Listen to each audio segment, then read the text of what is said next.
CH51 controlling power. Nikhil रिया को बस देखे ही जा रहा था। ऐसा लग रहा था कि जैसे निखिल की आंखें रिया के ऊपर से हटने का ही नाम ना ले रही हो। तभी निखिल को एहसास होता है कि रिया के शरीर में कुछ हलचल सी हो रही हो। ये देखते हुए निखिल आश्चर्य में पड़ जाता है, क्योंकि शुभम ने उससे कहा था कि रिया को होश अब कल सुबह ही आएगा। यही कारण था कि रिया को होश में आता देख निखिल आश्चर्य में पड़ जाता है और बड़ी ध्यान से रिया को देखने लगता है और कंफर्म करने की कोशिश करता है कि यह उसका भ्रम है या रिया सच में होश में आ रही है। रिया नींद में थी और नींद में बड़बड़ाते हुए कहती है कि Nikhil I love you so much, मैं तुमसे बहुत प्यार करती हूँ। रिया ये सारी बातें नींद में बोल रही होती है। रिया को तो खुद ही नहीं पता है कि वह क्या बोल रही है और वह क्या कर रही है, पर रिया के मुंह से निकली हुई यह सारी बातें निखिल के दिल को छू जाती है। निखिल बड़ी प्यार से रिया को घूरने लगता है और रिया को बड़बड़ाते हुए बड़े प्यार से देखने लगता है। रिया के चेहरे पर मासूमियत थी। उसे देखकर कोई कह सकता है क्या यह एम्पायर है, और वह भी हजारों सालों से जिंदा है। उसके चेहरे पर एक सुकून था जिसे देखकर निखिल को भी सुकून मिल रहा था और निखिल के भी जान में जान आ रही थी। निखिल रिया को प्यार से देख ही रहा था और रिया के बारे में प्यारे प्यारे ख्याल अपने दिल और दिमाग में ला ही रहा था कि तभी रिया अपनी आंखों धीरे से खोलते हुए धुंधली आंखों से निखिल की तरफ देखने लगती है और देखते हुए नींद में ही बड़बड़ाते हुए रिया कहती है कि तुम ठीक हो ना, तुम्हें कुछ हुआ तो नहीं है ना, तनु ने तुमको नुकसान पहुंचाया तो नहीं है ना। रिया के मुंह से ये सब सुनने के बाद निखिल रिया के सर पर हाथ रखते हुए और उससे सांत्वना देते हुए कहता है कि मैं ठीक हूँ, मुझे कुछ नहीं हुआ है और तुम्हारे होते हुए मुझे कुछ भी नहीं हो सकता है, बस तुम जल्दी से ठीक हो जाओ। निखिल के मुंह से यह सारी बातें सुनने के बाद नींद में ही सही पर रिया के जान में जान आता है। रिया को इस तरह रिलैक्स देख निखिल भी चैन की सांस ले लेता है और बड़े प्यार से निखिल रिया को देखे ही जा रहा था कि तभी निखिल के होठों पर रिया किस कर देती है। ये सब कुछ इस तरह हुआ कि निखिल को भी पता नहीं चला कि उसके साथ क्या हुआ है। रिया के किस करने के बाद निखिल भी उसे किस कर देता है। दोनों एक दूसरे के बहुत करीब आ गए होते हैं और रिया निखिल की बाहों में होती है। दोनों एक दूसरे की सांसों को महसूस कर रहे थे। दोनों एक दूसरे के दिलों की धड़कनों को सुन रहे थे। कुछ इस तरह दोनों एक दूसरे के करीब आ रहे थे। तभी निखिल का एहसास होता है कि रिया ये सब नींद में कर रही है, उसे होश नहीं है और उसे ये भी नहीं पता है कि वह क्या कर रही है। ये सब सोचते हुए निखिल खुद को कंट्रोल करते हुए रिया को अपने से दूर करते हुए कहता है कि तुम होश में नहीं हो तो तुम्हारे साथ यह सब करना सही भी नहीं है, क्योंकि जब तुम्हें पता चलेगा तो तुम्हें बहुत बुरा लगेगा और तुम्हें कहीं यह न लगे कि तुम्हारी इस हालत का मैंने फायदा उठाया है। इसलिए जो भी होगा हम दोनों के बीच में वह तभी होगा जब हम दोनों होश हवास में होंगे, अन्यथा कुछ भी नहीं होगा।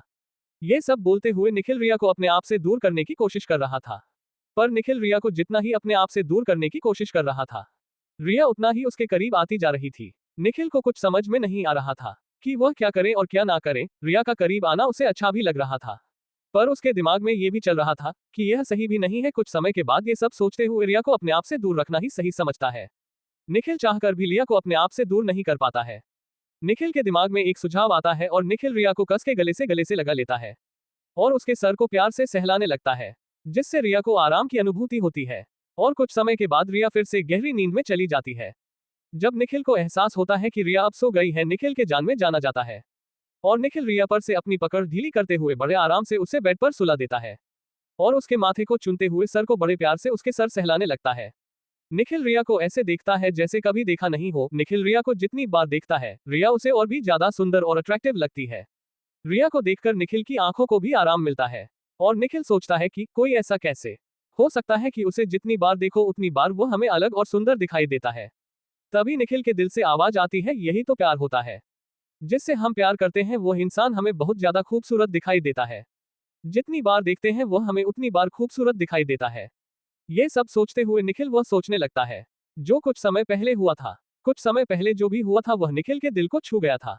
निखिल का इरादा आज रात रिया से दूर जाने का नहीं था, पर रिया के होश न होने के कारण निखिल को अपने ऊपर आज कंट्रोल करना भी बहुत मुश्किल हो गया था, क्योंकि आज निखिल के दिल और दिमाग में लड़ाई थी और निखिल उस लड़ाई में पिस गया था। दिल कहता था कि रिया के पास चले जाओ, उसके करीब आ जाओ, और दिमाग कहता था कि वह होश में नहीं है, इसलिए ये करना भी सही नहीं है।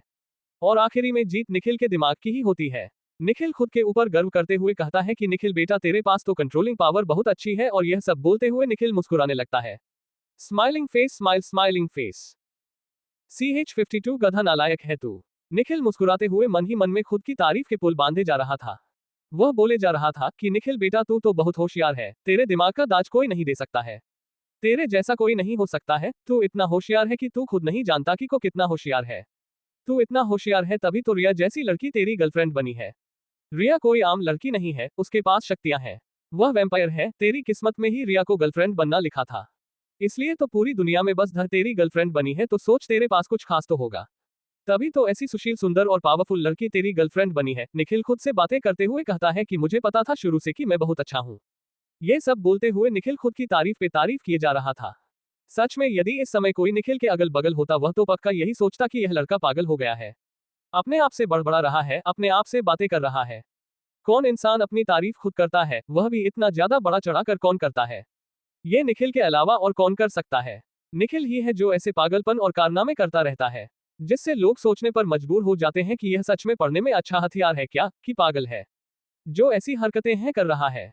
ये सब बड़बड़ाते हुए निखिल खुद से बातें करते करते कब उसकी आंखें लग जाती हैं उसे भी पता नहीं चलता है। जब सुबह निखिल की आंखें खुलती है तो वह खुद के ऊपर गुस्सा करने लगता है और खुद से बातें करते हुए निखिल कहता है कि फालतू में खुद की तारीफ कर रहा था, कल तू एक नंबर का बेवकूफ गधा नालायक है। तो निखिल, तू सो कैसे सकता है? तुझे पता था ना कि तेरी गर्लफ्रेंड रिया का तबीयत खराब है, तुझे पूरी रात जागकर उसका ख्याल रखना था और तू घोड़े बेचकर सो रहा था। निखिल खुद को इमेजिन करते हुए खुद से ही कहता है कि मैंने कल रात को जो भी तेरी तारीफ की वह सब बेकार है। तू एक नंबर का गधा है, गधा नालायक है, तू होशियार कैसे हो सकता है? वह तो तेरी किस्मत अच्छी है कि तुझे रिया जैसी लड़की गर्लफ्रेंड के रूप में मिली है। तेरी हरकतों से तो वैसी लड़की सपनों में भी ना मिले, हकीकत तो दूर की बात है। तू उसका ख्याल नहीं रख सकता है। निखिल खुद से ही बातें करने लगता है। खुद से बातें करते करते निखिल का ध्यान जब रिया की तरफ जाता है तो उसे एहसास होता है कि रिया के शरीर में हलचल सी हो रही है। तो निखिल बड़े ध्यान से रिया को देखने लगता है। तब जाकर निखिल को पता चलता है कि रिया अब होश में आने वाली है। जैसे ही निखिल को पता चलता है कि रिया होश में आने वाली है, वैसे ही निखिल के चेहरे पर एक प्यारी सी मुस्कान आ जाती है। निखिल चुपचाप जाकर रिया के बगल में बैठ जाता है और बड़े ध्यान से रिया को देखने लगता है। रिया की जब आंख खुलती है तो वह निखिल को खुद के सामने पाती है। निखिल को इस तरह उसे घूरता देख रिया को बड़ा अजीब लगता है और वह पूछती है कि क्या हुआ, तुम ऐसे मुझे घूर क्यों रहे हो बंदरों की तरह? निखिल चढ़ते हुए कहता है कि तुम कहना क्या चाहती हो, मैं बंदर हूँ? रिया कहती है नहीं, पर घूर तो वैसे ही रहे हो ना। निखिल कहता है कि इसलिए घूर रहा था मैं कि महारानी आप कल से ही बीमार है, हमें परेशान करके कल से रख दी हो तुम, इसलिए घूर रहा था मैं कि आप होश में कब आती हैं और मैं उस पल का साक्षी बन सकूं, आपको होश में आता देख सकूं, बस इसलिए घूर रहा था। जैसे निखिल कहता है कि आप बीमार थी इसलिए मैं घूर रहा था, तभी रिया को याद आता है कि पिछली रात उसके साथ क्या क्या हुआ था। और रिया परेशान होते हुए कहती है कि तनु ने तुम्हें नुकसान तो नहीं पहुंचाया ना? तुम ठीक तो हो ना? तुम्हें कुछ हुआ तो नहीं है ना? बताओ ना, बोल क्यों नहीं रहे हो? बोलो ना कुछ, मैं कुछ पूछ रही हूँ तुमसे। निखिल बोला नहीं जा रहा है क्या तुमसे? वैसे तो दिन भर बड़ बड़ बड़ बड़ बड़ बड़ करते रहते हो, जब मैं पूछ रही हूँ तो तुमसे कुछ बोला क्यों नहीं जा रहा है? बोलोगे तुम ठीक हो कि नहीं? बताओगे मुझे कुछ, कि बस ऐसे चुप रहोगे तुम? निखिल मुझे परेशान ना करो, कुछ बताओगे कल रात को क्या हुआ था? रिया को लगातार इतने सारे सवाल पूछता देख निखिल चुपचाप उसे घूरता है और अपने मन में ही कहता है कि उठते ही शुरू हो गया इसके सवालों का बौछार, भगवान ही बचाए इसके सवाल से तुझे। निखिल बेटा, कुछ देर तक चुप रहने के बाद निखिल फिर से कहता है कि तुम मुझे बोलने का मौका दोगी तब मैं बोलूंगा ना कुछ, तब से तुम ही बोले जा रही हो, बस बोले जा रही हो, मुझे मौका ही नहीं दे रही हो। बोल ने का तो मैं बोलूंगा कहां से? पहली और आखिरी बात, मैं ठीक हूं, मुझे कुछ नहीं हुआ है। और दूसरी बात, तुम मेरी गर्लफ्रेंड हो, मेरी मम्मी नहीं हो जो हर पल मेरे पीछे पड़ी रहती हो कि निखिल तुम ठीक हो ना, तुम ठीक हो ना करके इसका माला जपना तुम बंद करो पहले तुम। रिया कहती है ऐसे क्यों बोल रहे हो यार, मुझे चिंता रहती है तुम्हारी इसलिए पूछ रही हूँ। निखिल कहता है मुझे पता है कि तुम्हें मेरी फिक्र है, मेरी चिंता है। पहले तुम अपनी हालत देखो यार, मुझसे ज्यादा बीमार तुम हो, मुझसे ज्यादा तकलीफ में तुम हो, मुझे कुछ नहीं हुआ है, मैं ठीक हूँ। आराम की जरूरत तुम्हें है, आराम तुम करो। वैसे भी जब तुम्हें पता चलेगा पिछली रात को तनु से लड़ाई करने का तुमने क्या क्या कांड किया है, तो तुम आपे से बाहर हो जाएंगे और सोचने पर मजबूर हो जाओगी कि यह सब करने वाली तुम हो कि कोई नहीं। तुम्हें खुद यकीन नहीं होगा कि तुम ये सब कर सकती हो। निखिल को इस तरह बोलता देख रिया परेशान होते हुए कहती है कल रात को क्या हुआ था तनु की लड़ाई के बाद? बताओ ना, उस तनु ने तुम्हें नुकसान पहुंचाया था, उसने तुम्हें कुछ कहा, कुछ उल्टा सीधा बोला? बताओगे कि हुआ क्या था? निखिल कहता है कि वो महारानी तुम बार बार मेरे पीछे कहां से आ जाती हो, वह तनु तुम्हारे दुश्मन है, मेरी गर्लफ्रेंड या मेरी एक्स नहीं है जो बार बार मेरे पीछे पड़ेगी, ठीक है? मेरी गर्लफ्रेंड तुम हो और दुश्मनी तुमसे है, मेरे से नहीं। रिया मन में सोचती कि तुम क्या जानो, वह मेरी दुश्मनी तुमसे निकाल ले तब क्या होगा। रिया को शांत देखकर निखिल कहता है कि तुम परेशान मत हो, उस तनु ने मुझे कुछ नहीं कहा है और ना ही कुछ बोला है और ना ही उस तनु ने मुझे नुकसान पहुंचाया है। तो रिया यार तुम परेशान मत हो, वह भी मेरे लिए तो बिल्कुल भी नहीं, मैं ठीक हूँ यार, तुम अपना ख्याल रखो। देखो पहले तुम कैसे से कैसी हो गई हो, तुम्हारी हालत कितनी खराब हो गई है और इतनी खराब हालत होने के बाद भी तुम बस मेरे बारे में सोच रही हो यार, कभी तो तुम अपने बारे में सोच लिया करो। रिया करती है ठीक है, तो ये बताओ कि तनु से लड़ाई करने के बाद क्या हुआ था? मैंने कौन से कांड किए थे जिसको जानने के बाद मुझे खुद पर यकीन नहीं होगा कि यह सब करने वाली मैं हूँ? बताओगे तुम मुझे कुछ भी? निखिल कहता है हाँ मैं बता दूंगा। रिया कहती है कि अच्छा तो बताओ क्या हुआ था? निखिल कहता है कि तुमने किसी को बहुत कुछ बोला था कल और बहुत तकलीफ भी दिया है तुमने उसको, क्या तुम्हें पता है कि वह कौन है? जिसको तुमने इतना उल्टा सीधा बोला और उससे इतनी बदतमीजी की है। रिया पूछती है कौन है वह, नाम बताओ। CH53 ये हो क्या रहा है?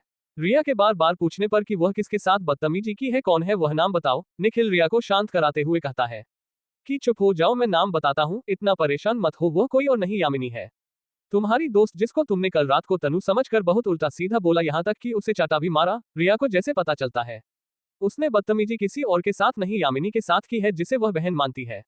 रिया अपने आप से ही बोलती है कि यह तू कैसे कर सकती है, जिसे तू बहन मानती है उसे तू इतना कुछ कैसे सुना सकती है? सुनाना तो दूर की बात है, तू उसे मार भी कैसे सकती है? ये तो तूने गलत किया है रिया, बहुत गलत किया है। ये सब सोचते और बोलते हुए रिया के आंखों से आंसू गिरने लगते हैं। रिया को रोता देख निखिल भी परेशान हो जाता है। निखिल रिया को शांत कराते हुए कहता है कि चुप हो जाओ, तुम रो क्यों रही हो, तुमने ये सब जानबूझकर थोड़ी ना किया है। रिया रोते हुए कहती है जानबूझकर किया हो या अनजाने में किया हो, किया तो मैंने ही है ना, ये गलती नहीं पाप है। वह लड़की मुझे कितना ज्यादा मानती है, कितना ज्यादा चाहती है, मुझे बहन की तरह प्यार करती है, और मैं उसमें तनु को कैसे देख सकती हूँ? मैं उससे तनु समझकर उल्टा सीधा कैसे बोल सकती हूँ? तभी रिया निखिल से पूछती है कि जब मैं ये सब कर रही थी तो तुमने मुझे रोका क्यों नहीं निखिल, तुमने मुझे समझाया क्यों नहीं कि यह यामिनी है, तनु नहीं, और शुभम भैया क्या कर रहा था? उसने मुझे रोकने की कोशिश क्यों नहीं की? तुम दोनों खड़े होकर तमाशा कैसे देख सकते थे? मुझे रोकने की कोशिश क्यों नहीं की तुम दोनों ने? निखिल रिया को शांत कराते हुए कहता है कि हमने बहुत कोशिश थी कि, पर तुम हमारी बात सुनने को भी तैयार नहीं थी। जब तुमने यामिनी को चाटा मारा तो इसकी उम्मीद हम दोनों ने भी नहीं की थी। हम तो खुद इस बात से हैरान थे कि तुम ये कैसे कर सकती हो, और जहां तक रही बात तुम्हें रोकने की और तुम्हें समझाने की, तुम इस हालत में ही नहीं थी कि हम तुम्हें रोके और समझाने की कोशिश करें, क्योंकि तुम हमारी बातें समझने की कोशिश ही नहीं करना चाहती थी। तुम बस एक ही बात बोल रही थी, वही ये था कि यह तनु है और तुम मुझसे बहुत नफरत करती हो, बहुत ज्यादा, तुम बस यही बोले जा रही थी। निखिल की सारी बातें सुनने के बाद रिया खुद को कोसते हुए कहती है कि क्या यामिनी ने मुझे समझाने की कोशिश की, क्या उसने मुझे बताने की कोशिश की वह यामिनी है? तनु नहीं, बताओ ना, क्या उसने कोशिश की? निखिल हाँ में सिर हिलाते हुए कहता है उसने बहुत कोशिश की, तुम जितनी बार उसे तनु बोल रही थी उसे उतनी बार रोना आ रहा था। वह रोते हुए तुम्हें समझाने की कोशिश कर रही थी कि वह तनु नहीं है, तुम्हारी दोस्त है, पर तुम उसकी एक बात भी नहीं सुनी। जब वह तुम्हारे बहुत करीब आए तो तुमने गुस्से से उसे चाटा भी मार दी थी, उसके बाद भी वह तुम्हें समझाने की कोशिश कर रही थी, पर तुम समझने की हालत में नहीं थी। तभी शुभम ने कहा था कि रिया किसी की बात नहीं समझेगी और इसे समझाने से कोई फायदा भी नहीं है, और शुभम ने ही कहा था कि मैं तुम्हें रूम में ले जाऊं और वह यामिनी को समझाने की कोशिश करेगा, क्योंकि यामिनी अंदर से टूट चुकी थी। तो मुझे शुभम की बात सही लगी, इसलिए शुभम यामिनी को समझाने के लिए उसके पास रुक गया और मैं तुम्हें लेकर रूम में आ गया, बस यही सब हुआ था कल रात को, इससे ज्यादा कुछ भी नहीं हुआ था। निखिल की सारी बातें सुनने के बाद रिया कहती है कि तुम्हें क्या लगता है, इससे ज्यादा भी कुछ होना चाहिए था? कल रात को जो हुआ वह तुम्हें कम लगता है? वह बहुत ज्यादा है, कम नहीं, और इससे ज्यादा कुछ नहीं हो सकता है। रिया कहती है कि मैंने सबको परेशान कर दिया था। ये बोलकर रिया रोने लगती है। रिया को रोता देख निखिल खुद को कोसते हुए कहता है कि क्या जरूरत थी तुझे बताने की कल रात को क्या हुआ था? तुझे तो अच्छे से पता था ना कि रिया की तबीयत खराब है, उसके बाद भी तूने अपना मुंह खोला। क्या जरूरत थी तुझे अपना मुंह खोलने की? कुछ देर तक तू अपना मुंह बंद करके नहीं रख सकता था क्या? सच में तू नालायक गधा है निखिल, देख तूने कितना ज्यादा उसको परेशान कर दिया है। रिया खा पी लेती है तो आराम से बताता कि कल रात को क्या हुआ था। खाली पीली अपना मुंह भी को खोलने की क्या जरूरत पड़ गई तुझे? परेशान करके रख दिया है तूने उसे, एक तो वैसे ही वह परेशान है, एक तू है जो उसकी परेशानी बढ़ाने का काम कर रहा है। इतना नालायक गधा कैसे हो सकता है तू? निखिल खुद को डांटे जा रहा था और खुद को उल्टा सीधा बोले जा रहा था। निखिल को यूं अपने आप को डांटता था। एक रिया उसे रोकते हुए कहती है कि तुम ये क्या कर रहे हो, इसमें तुम्हारी गलती थोड़ी ना है, तो प्लीज तुम अपने आप को डांटना बंद करो। निखिल कहता है तुमने मेरी बात मानी थी क्या, जो मैं तुम्हारी बात मानकर खुद को डांटना बंद कर दो? रिया कहती है मैं जानती हूँ सारी गलती मेरी है और तुम मेरे वजह से खुद को डांट रहे हो। निखिल रिया को समझाते हुए कहता है कि ऐसा कुछ भी नहीं है, तुम्हारी कोई भी गलती नहीं है, जो कुछ हुआ वह सब तुमने जानबूझकर नहीं किया था। तो तुम्हारी गलती कैसे हुई बताओ तो मुझे भी जरा। तब से मैं एक ही बात समझाने की कोशिश कर रही हूँ, पर तुम समझने की कोशिश ही नहीं कर रहे हो, बस एक ही बात बोले जा रही हो कि सारी गलती मेरी है, सारी गलती मेरी है।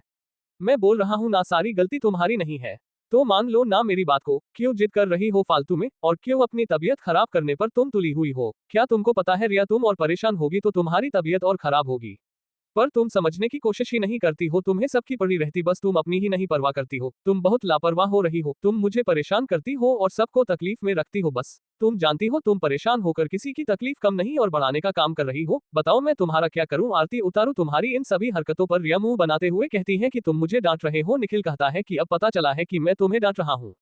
रिया निखिल को शांत कराते हुए कहती है कि तुम मुझे डांटना बंद करो यार, अब मैं नहीं परेशान होंगी। निखिल कहता है अच्छा ठीक है तुम परेशान मत हो, पहले जाओ नहाओ, मुंह हाथ धो के नीचे आओ, खाना खाओ, उसके बाद जो बोलना होगा यामिनी से वह बोलना, पर उसके पहले यदि तुम परेशान होने की गलती की तो मैं पक्का तुम्हें डेटाना चालू कर दूंगा।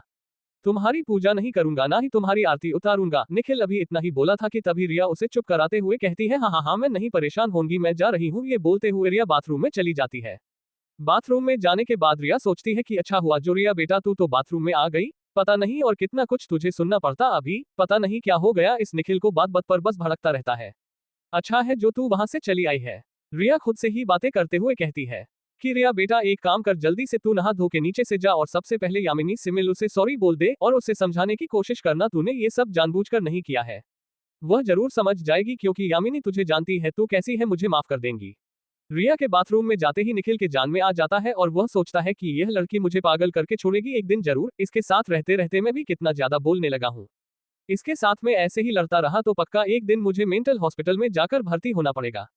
कितना सर खाती है यह, मेरा एक बार मैं बात को समझ ले ऐसा हो ही नहीं सकता है।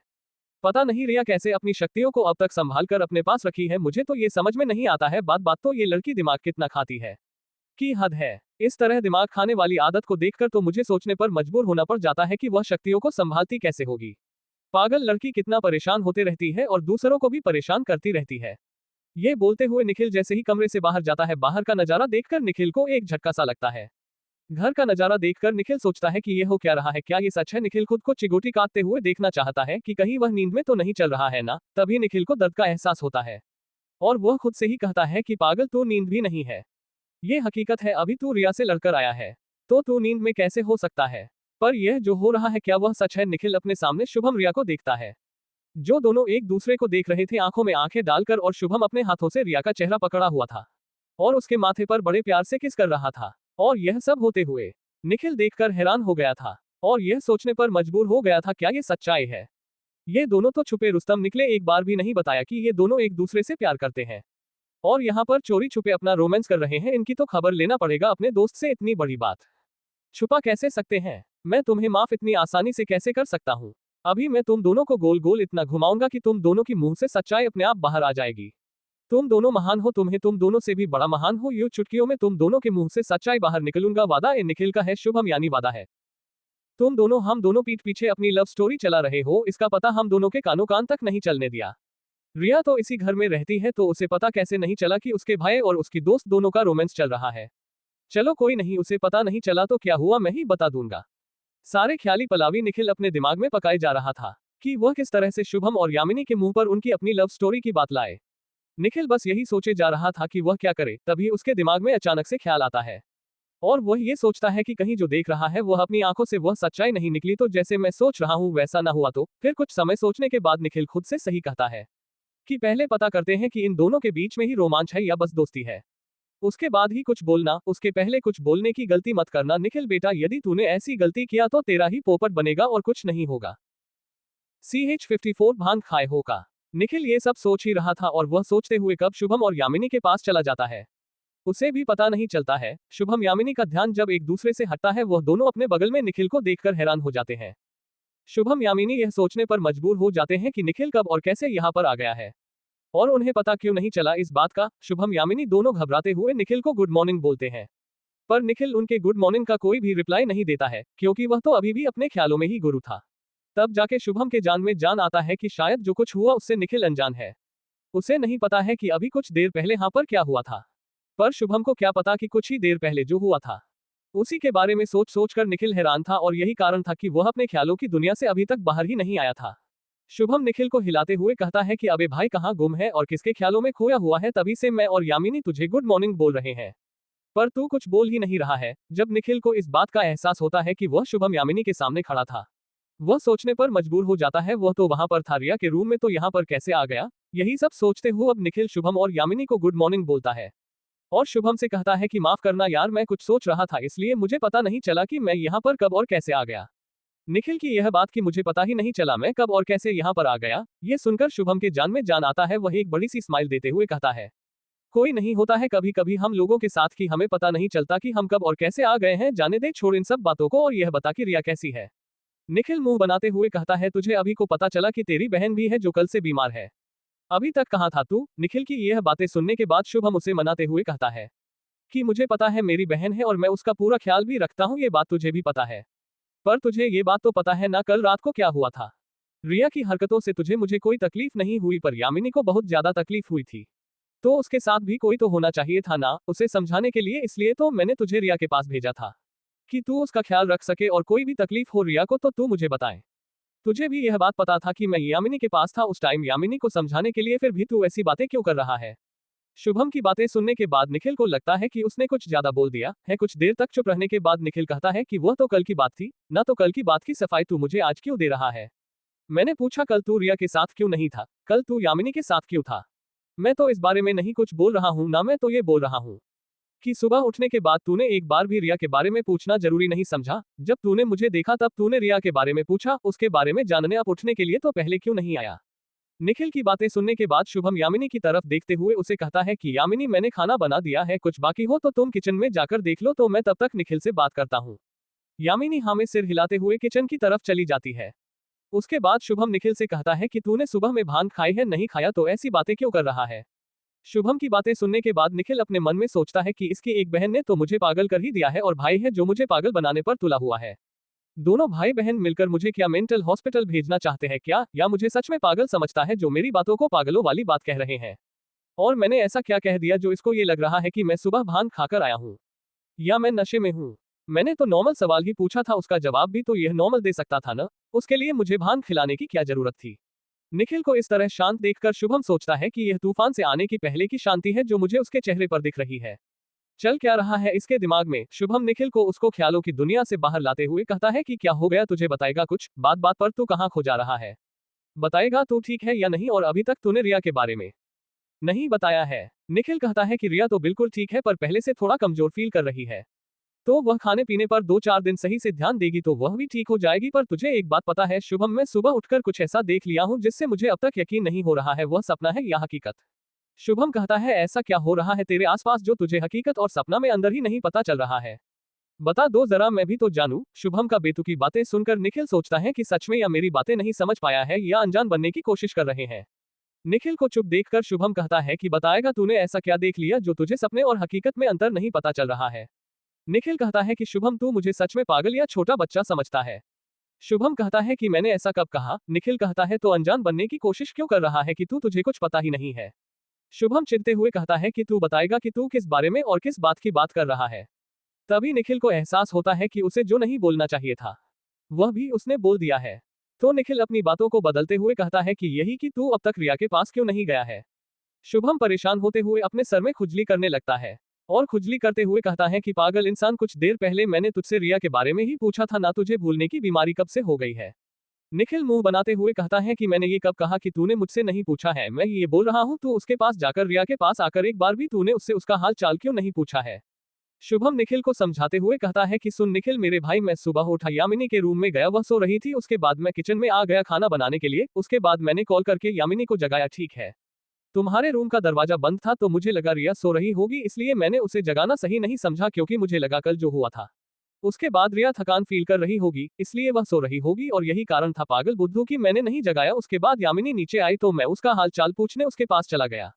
उसके बाद तू आया, मैं तुझसे बातें करने लगा और मैंने तुझसे रिया के बारे में पूछा। अब तू मुझे बता कि मैं फ्री कब बैठा था जो तुझे ऐसा लग रहा है कि मैंने रिया का हाल चाल नहीं पूछा। वह मेरी बहन है, मैं उसको भूल कैसे सकता हूँ। निखिल कहता है कि शुभम तुमने ही कहा था यदि रिया की नींद सुबह तक नहीं खुली तो उसकी जान को भी खतरा हो सकता है, उसके बाद भी तुमने उससे जगाना जरूरी नहीं समझा। अब बताओगे ऐसा तुमने क्यों समझा। निखिल की बातें सुनने के बाद शुभम मुस्कुराते हुए कहता है कि निखिल मुझे माफ करना, पर जो मैंने कहा था ना कि बहुत ज्यादा लंबा सोएगी वह सब मैंने झूठ बोला था, ऐसा कुछ भी नहीं होता है। शुभम की बातें सुनने पर निखिल को गुस्सा आता है, वह गुस्से से शुभम पर चिल्लाते हुए कहता है कि तुमने ऐसा क्यों कहा, तुम्हें पता है मैं रात भर कितना परेशान था, मैं सो नहीं पाया हूँ, तुमने मेरे साथ ऐसा झूठ क्यों बोला। शुभम कहता है कल रात को जब मैंने दरवाजा खटखटा तो तुमने दरवाजा देर से खोला और मुझे पता चल गया कि तुम सो रहे थे। मुझे लगा तुम ऐसे रात भर सोते रहे मेरी बहन का ख्याल कैसे रखोगे, इसलिए मैं तुम्हें एक टेंशन देकर चला गया कि कम से कम उसी टेंशन के बहाने तुम रात भर जाकर तुम उसका ख्याल तो रखोगे ना। इसमें गलत क्या है तुम ही बताओ। निखिल कहता है कि तुम दोनों भाई बहन सही हो, गलत तो मैं हूँ जो तुम दोनों भाई बहन की बातों में बार बार आ जाता हूँ। शुभम निखिल से कहता है कि यह सब छोड़ो और बताओ रिया कहाँ है, अब तक आई क्यों नहीं। निखिल कहता है कि रिया ठीक है, नहा धोकर वह भी डाइनिंग टेबल पर ही आ रही है, देख लो अपनी आंखों से, और बता खाना तैयार हो गया है कि बनाने में मैं तुम्हारी कोई मदद करूँ। शुभम कहता है एक बात बता निखिल, सच में तेरा दिमाग सही है, क्योंकि मैंने तो पहले ही बता दिया है कि मैं खाना बना चुका हूँ और जो बाकी है वह देखने के लिए वहां पर यामिनी है, किचन में है, तो यह सवाल तू क्यों पूछ रहा है, खाना बना है कि नहीं। निखिल कहता है कि कुछ भी नहीं, चल सब ठीक है, अब डाइनिंग टेबल पर पता चलेगा कौन किसको परेशान करता है और कितना करता है। निखिल की बातें शुभम को कुछ समझ में नहीं आ रही है कि वह बोलना क्या चाहता है। शुभम को ऐसा लग रहा था कि निखिल बोलना कुछ और चाह रहा है पर अब बोल कुछ और रहा है। शुभम कहता है कि निखिल तू ठीक तो है ना, मुझे सा क्यों लग रहा है तू बोलना कुछ और चाहता है और बोल तू कुछ और रहा है। निखिल कहता है नहीं शुभम, ऐसा कोई भी बात नहीं है, और जो बात है वह डाइनिंग टेबल पर अपने आप पता चल जाएगा, तो मैं अभी से क्यों बताऊं। शुभम मुंह बनाते हुए निखिल से कहता है कि तू मुझे धमकी दे रहा है या चेतावनी दे रहा है कि समझा रहा है। निखिल कहता है कि नहीं यार, ऐसा कुछ भी नहीं है, तू गलत समझ रहा है। निखिल के मुंह से ऐसी बातें सुनने के बाद शुभम क्या था, ऐसा क्यों बोल रहा है यार, यह भी तो मेरी दोस्त है ना, तो इसकी कसम देगा तो भी मैं मान जाऊंगा, हरिया मेरी बहन है, उसकी कसम जगह तुम ही मैं मान जाऊंगा। निखिल का तो मतलब कोई मेरी कसम है तो तू नहीं मानेगा। अरे यार आज कुछ हुआ है क्या, तुझे सुबह सुबह पीता है, तू रिया से पागलों से बात क्यों कर रहा है, तू मेरा भाई है, तू मेरा दोस्त है, तेरी कसम देगा तो मैं मान जाऊंगा यार, ऐसी बातें क्यों कर रहा है तू। निखिल पता नहीं कुछ नहीं, चलो रिया भी आ गई है, चला जा। सब कोई डाइनिंग टेबल पर खाना खाने के लिए चला जाता है। वहां पर आते ही सबसे पहले शुभम को गुड मॉर्निंग विश करती है, उसके बाद वह यामिनी की तरफ देखती है, उसे भी गुड मॉर्निंग विश करती है। रिया के पास इतनी हिम्मत नहीं थी कि वह यामिनी से कुछ बोल सके, इसलिए अभी तो वह यामिनी को बस गुड मॉर्निंग विश करती है। निखिल और शिवम मिलकर दोनों के थाली में खाना देते हैं, उसके बाद दोनों एक दूसरे के प्लेट में खाना निकालते हैं। तभी रिया कहती है कि मुझे कुछ बातें करना है आप लोगों से, कल जो हुआ वह सब मुझे पता चल गया है। तो शुभम निखिल की तरफ घूरते हुए पूछता है कि क्या तुमने बताया निशुल्क। हाँ मैंने बताया। शुभम करे तू लड़की है क्या, तेरे पेट में एक बात नहीं पड़ती, मैंने कहा था ना तुझे परेशान मत करना, इसे फिर तूने से क्यों बताया। निखिल कहता है बस मुंह से निकल गया इसलिए पूछ लिया, तो मैंने बता दिया, अब बता मैं क्या करूं। शिवम कहता है कुछ तो बचा लिया कर अपने पेट में। निखिल कहते कि मैं तेरे जैसा नहीं हूं जो बड़ी बड़ी बातें बैठ जाऊं। निखिल की बातें सुनने के बाद शुभम कहता है कि ऐसा मैंने क्या किया है जो सुबह से ही तो मुझे ताने पड़ता ने दिया जा रहा है, अब बताएगा। निखिल कहता है मैं ही बताऊं, तू अपनी अपनी जान सकते हैं क्या है। शुभम कथा तूने मुझे कसम दिया है, मैं कैसे पता करूं। दोनों को इस तरह लड़ता देख रही है, कहती है मैं अपनी बात कर रहा हूं और आप दोनों लोग अपने में चालू हो गए, मेरी कोई बात सुनेगा कि मैं चली जाऊं। मैं परेशान हूं ये सोचकर कि कल मैंने क्या क्या किया, और आप दोनों हैं तो अपने में ही बिजी हैं, कोई मुझे भी तो अटेंशन दे, मेरी बातों को अटेंशन दे, मेरे को सुने। लेकिन शुभम दोनों को अपनी गलती रियलाइज हो जाती है और वह दोनों रिया को घूरने लगते हैं। रिया कहती है कि अब ऐसे क्यों घूर रहे हो। शुभम निखिल दोनों एक साथ बोलते हैं टेंशन दे रहा है, तुम्ही ने तो कहा कि हम तुम्हें टेंशन दे रहे हो, इसे टेंशन देना कहते हैं कि धमकाना कहते हैं, आंखों से घूमना कहते हैं। दोनों एक साथ मनाते हुए कहते तो हम क्या करें, कुछ नहीं, बस चुप होकर मेरी बात सुनो, बोलो क्या बोल रही थी। रिया यामिनी की तरफ देखते हुए कहती है कि यामिनी मुझे माफ करना, कल जो हुआ वह मैंने जानबूझकर नहीं किया, सब अनजाने में हुआ, मुझे तो अभी भी यह समझ में नहीं आ रहा है मैंने तुम्हें तनु समझ कैसे लिया, तुम इतनी स्पीड से प्यारी अब इतनी दुष्ट नालायक, दोनों को कोई मेल नहीं है, फिर भी मैंने तुम्हें समझ लिया यार, माफ करना। मैं जब से उठी हूँ तब से इसी बात के लिए परेशान हूँ कि मैंने तुम्हें इतना कुछ बोल कैसे दिया। यामिनी कहती है कि अरे कोई नहीं, मुझे पता था, और शुभम ने भी मुझे समझाया कि तुम ये सब मुझे तनु समझकर बोल रही हो, तो मुझे बुरा क्यों लगेगा। तुम जो बोली उस लड़की को बोली, उस तनु को बोली हो, मुझे तो तुमने कुछ नहीं बोला ना, मैं बुरा मानूंगी उस बात का। यार तुम चिल करो, जॉय करो, मुझे गुस्सा नहीं है तुम्हारे ऊपर, नहीं तुम्हारी किसी बातों का मुझे बुरा लगा है। कभी रिया को एहसास होता है, वह यामिनी के गालों को देखते हुए उसे छूते हुए कहती है कि मैंने कल इसी पर मारा था, न छूट से माफ कर दो, ना मुझे कर सकता हूँ, समझकर ही मैंने बोला, और बोला तो तुम्हें ही ना। अरशद तनु समझ गई, मैंने मारा पर मारा तो तुम्हें ही ना, गलती किया है, गलती नहीं अपराध किया है, इसकी जो सजा तुम दो या नहीं वह मुझे मंजूर होगा, पर उससे नाराज मत होना यार तुम। रिया की बातें सुनने के बाद यामिनी कहती है कि मैं नाराज कल थी यह सोचकर कि तुम मुझे तनु कैसे समझ सकती हो, पर मैंने कहा ना, शुभम ने जब मुझे समझाया, जब बताया कि तुम इस हालत में ही नहीं हो कि तुम समझ सकोगे तुम किससे क्या बोल रही हो, तो नाराज होना तो मेरी मूर्खता या मेरा चुटियापा होगा ना। जब सारी बातें मैं जानती हूँ कि तुम्हारी कंडीशन बहुत खराब थी, उसके बाद भी यदि मैं नाराज होती हूँ तो तुम्हें दोस्ती कैसे, जो एक दोस्त की प्रॉब्लम न समझता हूँ उसके बारे में ना सोच सकोगी, इसलिए तुम परेशान ना हो यार। शुभम के समझाने के बाद मैं जान गई हूँ तुम गलत नहीं थी, उसने मुझे बताया, मुझे समझाया, अब तुम गिल्टी फील मत करो प्लीज, पहले की तरह एंजॉय करो, ना भूल जाओ कि कल रात जैसी भी कोई रात होगी, क्या बुरी बातों को बुरी तकलीफ हो तो याद करने से फायदा दर्द के सिवा कुछ नहीं देते हैं, तो भूल जाओ और अक्षय को याद करके खुश रहते हैं हम लोग। हाँ ये भी सही है। तभी निखिल कहता है कि तुम्हारी बातों में यामी शुरू से अंत तक बस एक ही नाम आया, शुभम शुभम शुभम। यार मैंने भी तो तुम्हें समझाया था, तुमने एक बार भी मेरा नाम नहीं लिया, ऐसा क्यों शुभम, ज्यादा प्यार है क्या मेरे से। निखिल नया बातें जानबूझकर रिया के सामने बोली थी कि रिया सोचने पर मजबूर हो जाए, कहीं दोनों का चक्कर तो नहीं चल रहा है ना। और निखिल की यह बातें सुनने के बाद शुभम को खांसी आ जाती है और वह खांसते हुए कहता है कि क्या बेतुकी बातें कर रहा है यार निखिल तू, और यामिनी का चेहरा तो शर्म से लाल हो जाता है।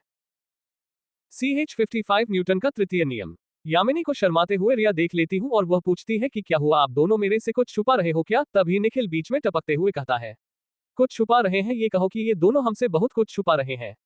शायद ये दोनों हमें अपना मानता नहीं है, इसलिए अपनी खुशी हमसे शेयर करना नहीं चाहते, हमें बताना ही नहीं चाहते हैं।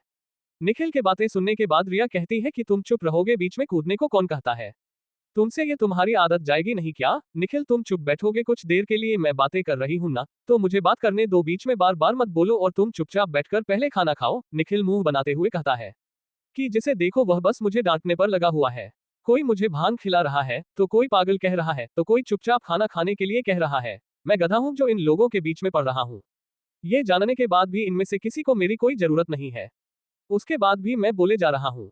निखिल की बातें सुनने के बाद रिया शुभम दोनों एक साथ कहते हैं कि तुम चुप बैठोगे निखिल, और शुभम कहता है कि कौन कहा कि तुम हमारे अपने नहीं हो और हमारे बीच में नहीं बोल सकते हो, पर निखिल तुम फालतू ज्यादा बोलते हो इसलिए तुमको चुप रहने के लिए कहा जा रहा है।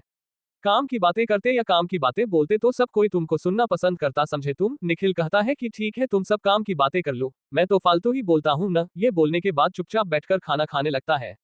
निखिल की बातें सुनने के बाद रिया मुस्कुराते हुए कहती है चलो कुछ तो काम की बातें तुमने कही, अब चुपचाप खाना खाओ। उसके बाद रिया दोनों की तरफ देखते हुए कहती है कि बताओ क्या बात है, आप दोनों के बीच में कुछ चल रहा है क्या? निखिल जो तभी से मुझे बताने की कोशिश कर रहा है और आप दोनों तभी से जो छुपाने की कोशिश कर रहे हो, इसको मैं क्या समझूं? आप दोनों में से कोई बोलेगा कि मैं खुद से ही पता करूं?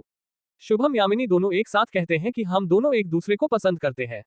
और यह बात सुनने के बाद निखिल कहता है यार यही तो मैं तभी से बताने की कोशिश कर रहा था, पर तुम सब ने मुझे पागल, गधा सब बोल दिया। निखिल इतना जोर से चिल्लाकर बोल रहा था कि सब कोई अचानक से हुए इस शोर से डर जाते हैं और हैरानी से सब निखिल को घूरने लगते हैं। सबको शांत देख निखिल कहता है कि क्या हुआ, तुम सब चुपचाप क्यों हो? रिया कहती है कि तुम बहुत ज्यादा एक्साइटेड हो जा रहे हो और खुशी से पागल भी हो जा रहे हो और तुम्हारी खुशी को देखकर हम सब चुप हो जा रहे हैं। निखिल कहता है ऐसा क्या? तभी रिया कहती है चुपचाप बैठ जाओ और मुझे बात करने दो। रिया यामिनी की तरफ देखते वह कहती है कि यह कब से चल रहा है और तुमने मुझे बताना जरूरी क्यों नहीं समझा? यामिनी रिया को बताते हुए कहती है कि शायद मैं पसंद बहुत पहले से ही करती थी, पर मुझे पता नहीं था खुद इस बात का, पर कल की तुम्हारी बातें सुनने के बाद जब मैं टूट चुकी थी और जब शुभम मुझे समझाने की कोशिश कर रहा था, तब मुझे एहसास हुआ कि मैं शुभम को चाहने लगी हूँ। यामिनी कहती है कि इसके पहले मुझे खुद नहीं पता था इस बात का, तो मैं तुमको बता कैसे देती? तुम ही बताओ रिया कि मैंने तुमसे क्या छुपाया है। रिया कहती हाँ तुम्हारा तो सही है। उसके बाद रिया फिर से शुभम की तरफ देखते हुए कहती है कि आप कब से उसको पसंद कर रहे हो और आपने भी मुझे बताना जरूरी नहीं समझा क्यों? मैं इतनी पराये हो गई हूँ आपके लिए क्या शुभम भैया? शुभम कहता है कि धत पगली ऐसी कोई बात नहीं है। और शुभम कहता है कि मैंने जब पहली बार यामिनी को देखा था, मैं तब से यामिनी को पसंद करता हूँ, पर वह मुझे गलत ना समझे इसलिए मैंने उसे कभी कुछ कहा ही नहीं और न कभी जताने की कोशिश की और न उसे पता लगने दिया कि मैं उसे पसंद करता हूँ। तभी निखिल कहता है कि मैं कुछ बोलूं यदि आप तीनों की इजाजत हो? तो रिया मुंह बनाते हुए कहती है कि बोलो यार, तुमको मना कौन किया है? निखिल कहता है तुम सब ने तो मना किया था मुझे और अब कह रहे हो बोलो यार, तुमको मना कौन किया है? निखिल की बातें सुनने के बाद शुभम कहता है कि फालतू बोलने के लिए मना किया गया है और ज्यादा बोलने के लिए मना किया गया है, काम की बातें बोलने के लिए मना नहीं किया गया है।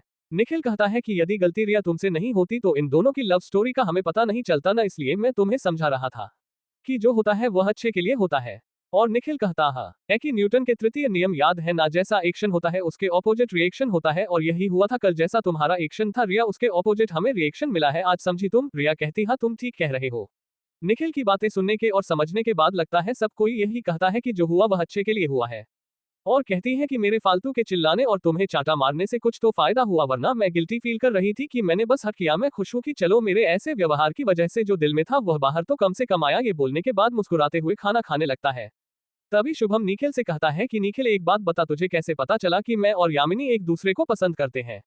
निखिल कहता है जब रिया के रूम से बाहर निकला तो हैरान हो गया और मुझे यकीन नहीं हो रहा था अपनी आंखों पर, मुझे तो ये सब सपना लग रहा था क्योंकि मैंने देखा कि शुभम यामिनी का मस्तक पर थ्रोइंग किस कर रहा था और उसके चेहरे को बड़े प्यार से तुमने अपने हाथों में पकड़ कर रखा था और उसके बाद जब मैंने पूछा तो तुमने बात ही बदल डाली। इस मुझे यकीन हो गया था कि तुम दोनों के बीच में कुछ ना कुछ तो चल रहा है और यही कारण था कि बार बार मैं तुम्हारा यामिनी का नाम ले रहा था, तुम बार बार बात को बदलते जा रहे थे और मेरा शक हर बार गहरा होता जा रहा था।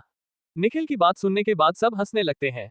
शुभम कहता है कि बहुत अच्छे तरीके से तुमने मुझे मूर्ख बनाया है और शुभम कहता है कि इसे सब पता था, उसके बाद भी इसने अनजान बनने का नाटक बहुत अच्छा किया है और इतना अच्छा किया है कि मुझे भी यकीन हो गया था जिसे कुछ भी नहीं पता है।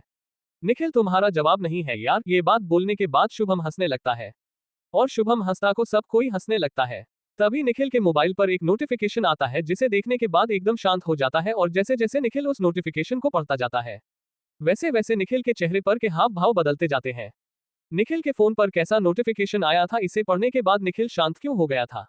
ये किसी खुशी की शुरुआत थी या तूफान के पहले आने वाली शांति थी? इसका पता आगे चलेगा। CH56 में थक गया हूँ। निखिल के फोन पर नोटिफिकेशन किसी और का नहीं उसकी माँ इशिता का आया था, जो उसे जल्द से जल्द घर आने के लिए बोल रही थी। वह भी रिया के साथ। निखिल ओके मैं रिप्लाई कर तो देता है, पर सोचने लगता है कि उसकी माँ इतना जल्दी मिलना क्यों चाहती है। क्या हुआ है जो उसकी माँ कह रही है कि जल्द से जल्द घर आ जाओ। यही सब सोचकर निखिल परेशान था। तभी उसके फोन पर एक और नोटिफिकेशन आता है। उसमें लिखा था कि आपने अर्ज के लिए जो फॉर्म फिल किया था वह सबमिट हो चुका है। आप ऑफिस में आकर अपना ट्रेनिंग लेना शुरू कर दे, जिसके बाद आप अर्ज बनकर अपने रेडियो चैनल पर काम करना शुरू कर सकते हैं। अर्ज बनना निखिल का सपना था, इसलिए वह अपनी पढ़ाई कंप्लीट करके इस पोस्ट के लिए अप्लाई कर दिया था, जिसका रिजल्ट भी आज आ गया था। और यह नोटिफिकेशन पढ़ने के बाद निखिल के चेहरे पर स्माइल आ जाता है। निखिल के चेहरे पर के बदलते भाव को सबने देख लिया था। निखिल के बदलते भाव को देखकर रिया, शुभम और यामिनी परेशान हो गए थे। इसलिए वह पूछते हैं कि ऐसा क्या आया है तुम्हारे फोन में जिसे पढ़ने के बाद तुम कभी शांत हो जा रहे हो तो कभी मुस्कुराने लग रहे हो, बात क्या है हमें भी तो बताओ जरा। निखिल कहता है कुछ नहीं, वह मम्मी मेरे से और रिया से मिलना चाहती है, इसलिए वह हम दोनों को जल्दी से जल्दी घर आने के लिए कह रही है। और मेरे को समझ में नहीं आ रहा है कि वह इतना जल्दी क्यों बुला रही है। बात क्या है, बस इसीलिए थोड़ा सा मैसेज पढ़ने के बाद शांत हो गया था। शुभम कहता है हाँ वह कल तुम्हारी तबीयत खराब थी ना, तो तुम्हारी मम्मी का कॉल आया था तो मैंने बता दिया कि आज रात तुम मेरे घर पर रुक रहे हो। शुभम की बातें सुनने के बाद निखिल अपने सर पर हाथ रख लेता है और कहता है कि तुमने ये क्या कर दिया, तुम मेरी जान के पीछे क्यों पड़े हो, मेरे दोस्त हो कि मेरे दुश्मन हो, तूने ऐसा क्यों बोला कि मेरी तबीयत खराब है। महाराज मेरे बाप तू अपना मुंह बंद नहीं कर सकता था। ये सब बोलते हुए निखिल शुभम के ऊपर बड़बड़ाने लगता है। शुभम निखिल को इस तरह अपने ऊपर बड़बड़ता देख कहता है कि ऐसा भी मैंने क्या कर दिया है जो तुम मुझे तभी से सुनाए जा रहे हो। निखिल कहता है कि यह पूछो कि तुमने क्या नहीं किया है। शुभम कहता है कि हाँ चलो बताओ मैंने क्या नहीं किया है। तब निखिल कहता है कि यह पूछो कि तुमने क्या क्या किया है। शुभम हाथ जोड़ते हुए कहता है महाराज बताओगे मैंने क्या किया है और क्या क्या नहीं किया है, जरा बताओ तो मैं भी तो जानूं कि मैंने क्या क्या किया है। शुभम की बातें सुनने के बाद निखिल कहता है कि इस दुनिया में तुम्हारी तबीयत खराब है या तुम परेशान हो, ये बात दोस्त को बताओ तो चलेगा, भाई बहन को बताओ तो चलेगा, पापा को बताओ तो चलेगा, पर माँ को बताओ तो नहीं चलेगा, क्योंकि दुनिया की कोई भी माँ अपने बच्चों को परेशानी में या तकलीफ में कभी नहीं देख सकती है। और मेरी माँ एक साथ हजारों सवालों का वार करेगी मेरे ऊपर कि क्या हुआ, कैसे हुआ, क्यों हुआ और क्या करने में गया था। और कुछ भी बोल कुछ भी कह दो, गलती तो मेरी ही है और मेरी ही रहेगी। पता नहीं क्यों हमेशा मेरी माँ को यही लगता है कि कुछ भी उल्टा सीधा होता है तो बस गलती मेरी है और किसी की हो ही नहीं सकती है। ऐसी है मेरी माँ। शुभम तुमको सच नहीं बताना चाहिए था मेरी माँ से, तुमने सच बताकर बहुत बड़ी गलती की है। अब घर जाते हैं, सबसे पहले मेरी मम्मी का यही सवाल रहेगा, बताओ मैं क्या करूं अब।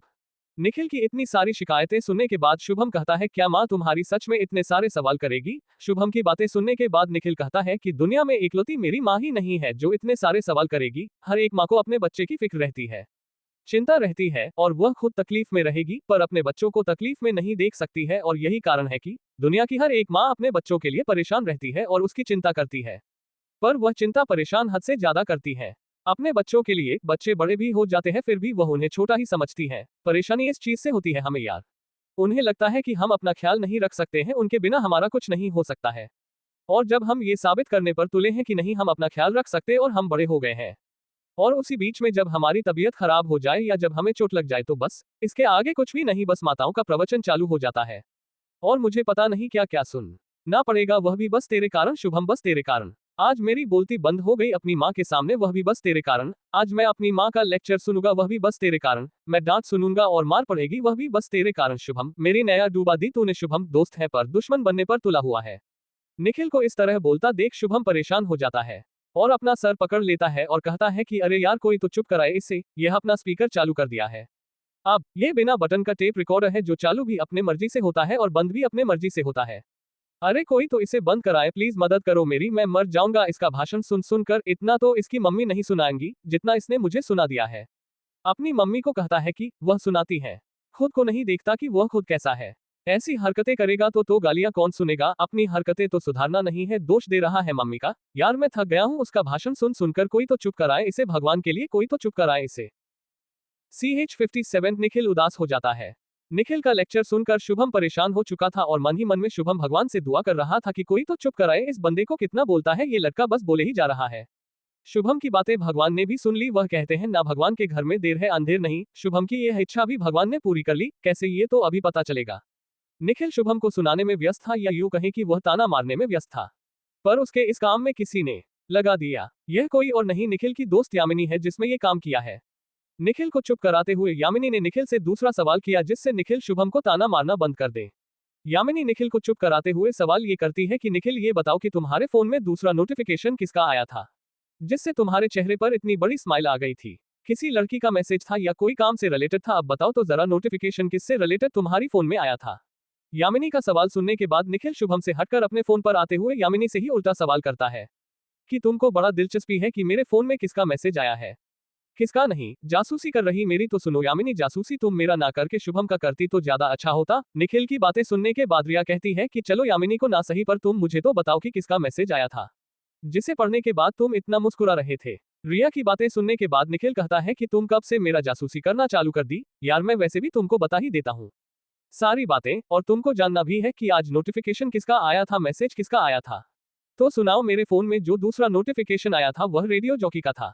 ये बताते हुए निखिल अपने फोन में आए दूसरे नोटिफिकेशन के बारे में सबको बता देता है। और निखिल सबको बताते हुए कहता है कि मेरा सपना है रेडियो जॉकी बनकर काम करने का, और मुझे उसके ट्रेनिंग के लिए भी बुलाया गया है, और मैं अपनी ट्रेनिंग कल से स्टार्ट भी कर दूंगा। बस यही सब सोचकर मैं मुस्कुरा रहा था। कुछ देर तक चुप होने के बाद निखिल फिर से बोलना स्टार्ट करते हुए कहता है कि जब मेरी ट्रेनिंग पूरी हो जाएगी तब मैं रेडियो जॉकी बन जाऊंगा। मेरा खुद का रेडियो पे एक स्टेशन होगा जिस पर मैं रोज आया करूंगा। मेरे कुछ फैन भी होंगे जो मुझे सुनने के लिए बेताब होंगे। ये सब सोचकर निखिल बहुत ज्यादा खुश हो रहा था। तभी शुभम कहता है कि भगवान को नहीं पसंद था कि तुम्हारी बकवास बस हमें सुने, इसलिए उन्होंने तुम्हारा ये सपना पूरा कर दिया। हमें ही क्यों झले तुम्हें, अब पूरी दुनिया तुमको जलेगी और तुम्हारा बकवास भी सुनेंगी। शुभम के इतना बोलने के बाद यामिनी और रिया भी हंसने लगती है।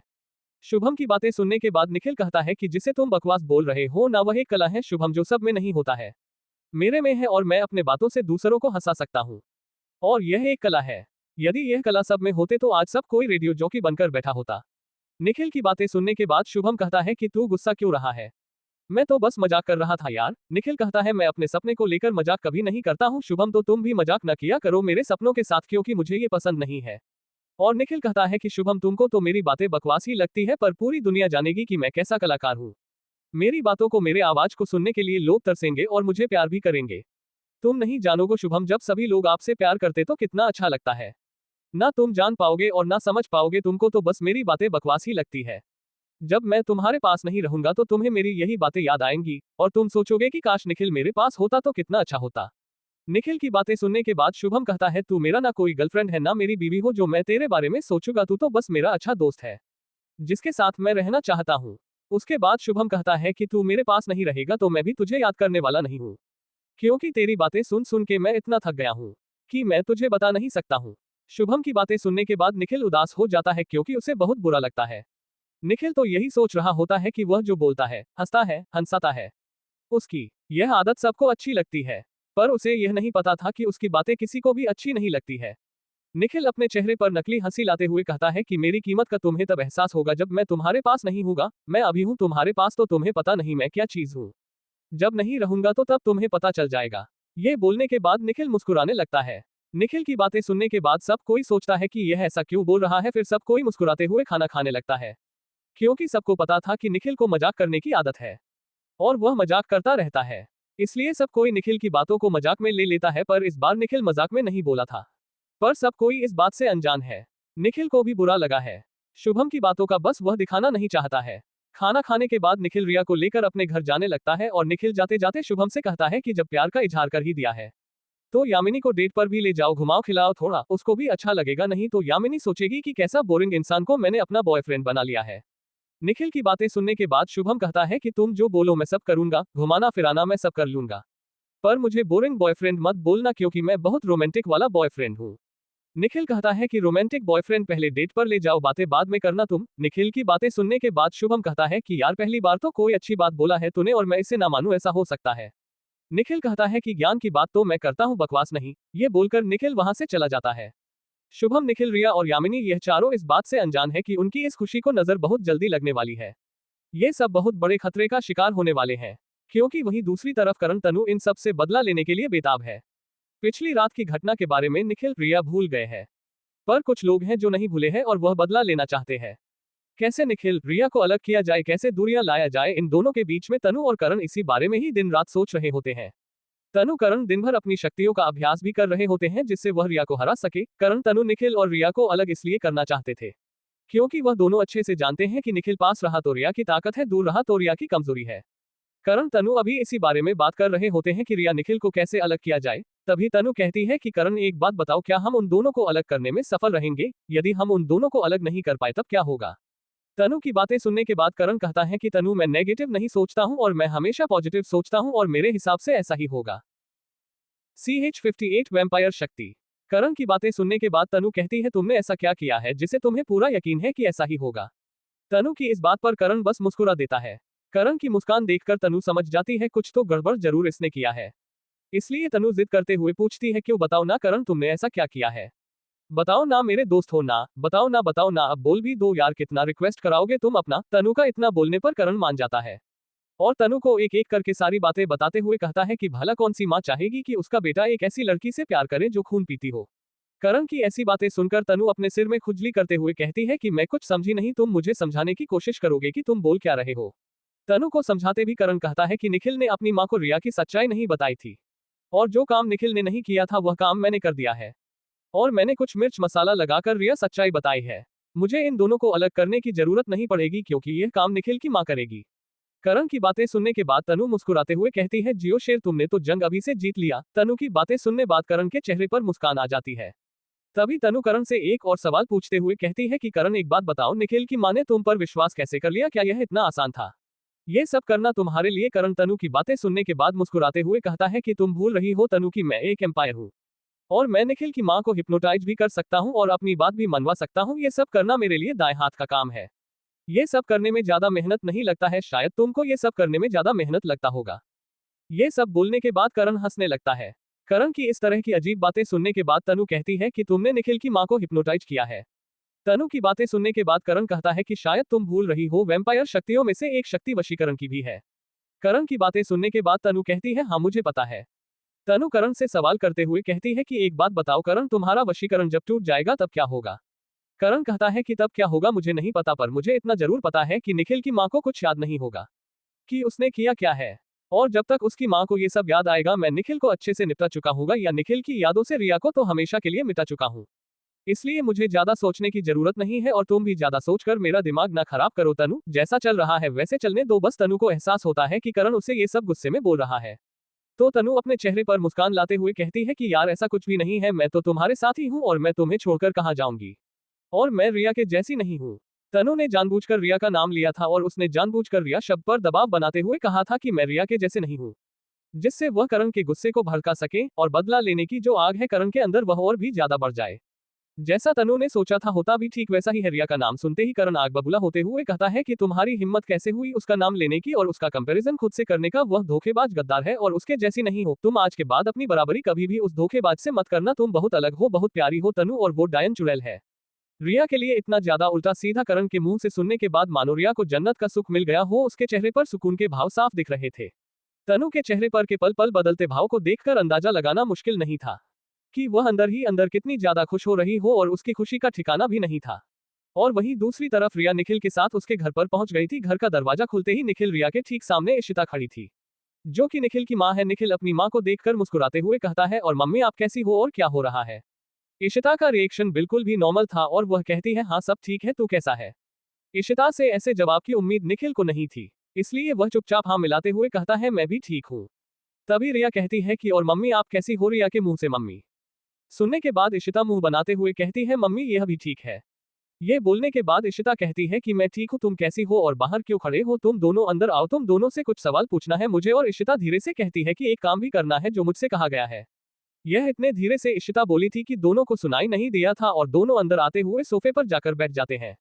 दोनों को ऐसे सोफे पर बैठा हुए देख इशिता कहती है कि बैठने से पहले पूछ लेना चाहिए था ना बेटा कि बैठे कि ना बैठे। घर में तुमसे भी बड़े जो है वह खड़े हैं और तुम दोनों बैठ गए हो। बेटा बड़ों की इज्जत करना भी सीख लिया करो। इशिता को ऐसा बोलता देख निखिल और रिया दोनों खड़े होते हुए एक दूसरे का चेहरा घूरने लगते हैं। दोनों बस यही सोच रहे होते हैं कि माँ को क्या हुआ है, वह ऐसी बातें क्यों कर रही है।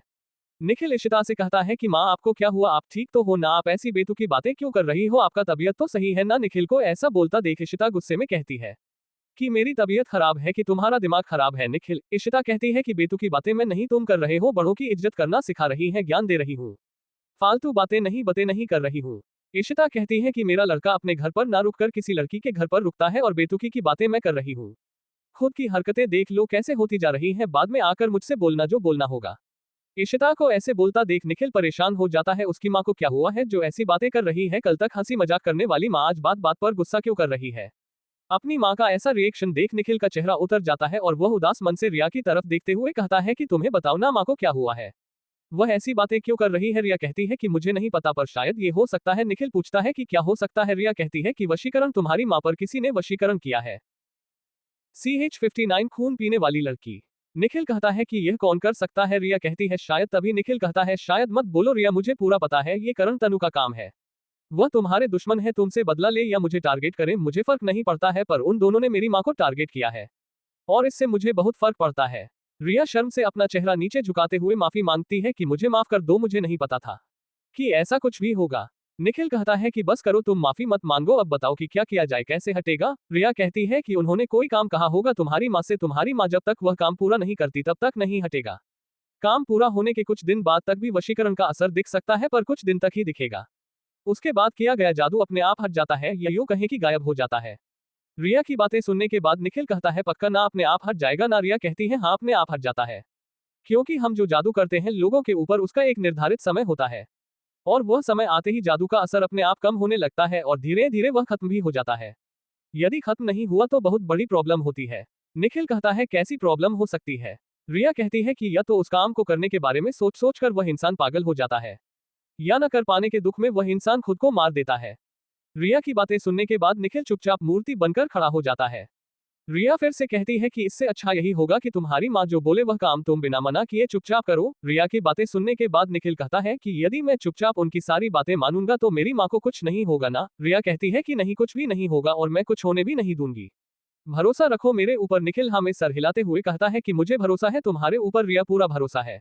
रिया निखिल दोनों को एक दूसरे से बात करता देख इशिता गुस्से से चिल्लाते हुए कहती है कि आजकल के बच्चे, उनके अंदर कुछ शर्म नाम की चीज ही नहीं बची है।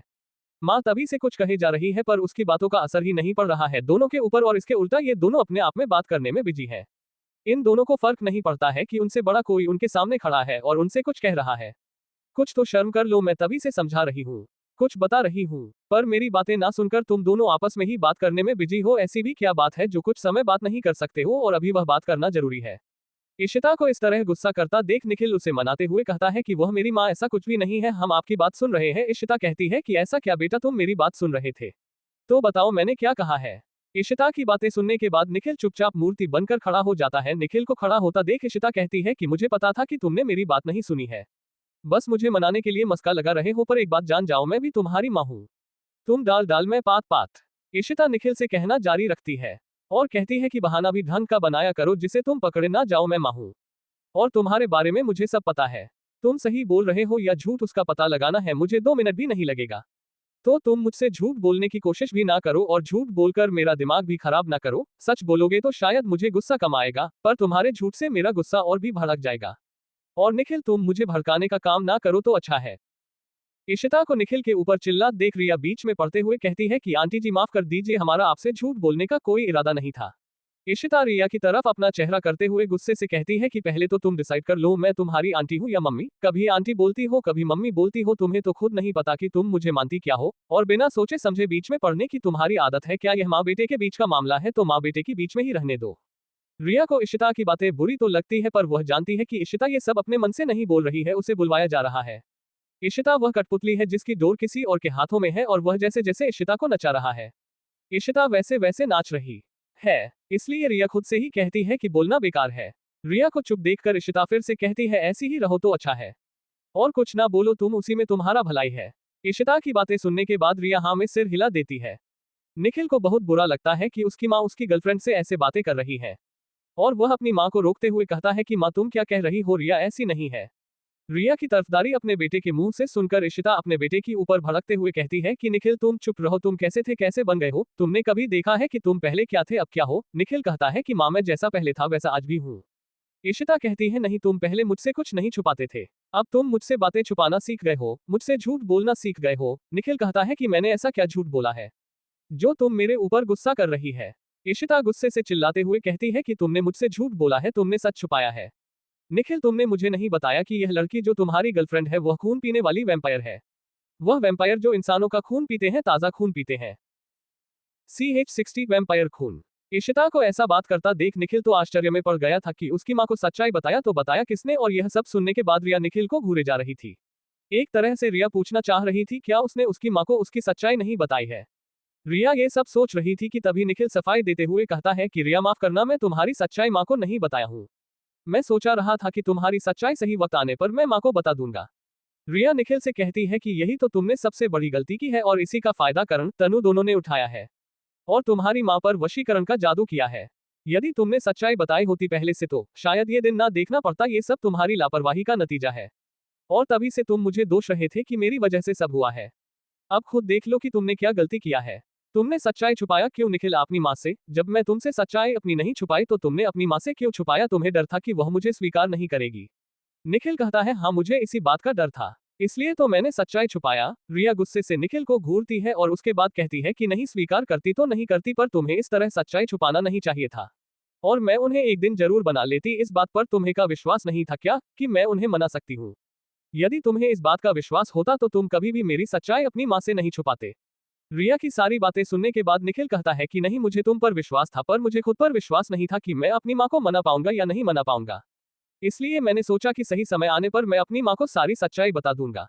और मैं ये थोड़ी कह रहा हूँ कि मैं अपनी माँ से तुम्हारी सच्चाई हमेशा के लिए छुपाता, मैं तो बस ये कह रहा था कि मैंने सच्चाई कुछ समय के लिए छुपाया था, ये सोचकर कि सही समय आने पर मैं उन्हें बता दूंगा।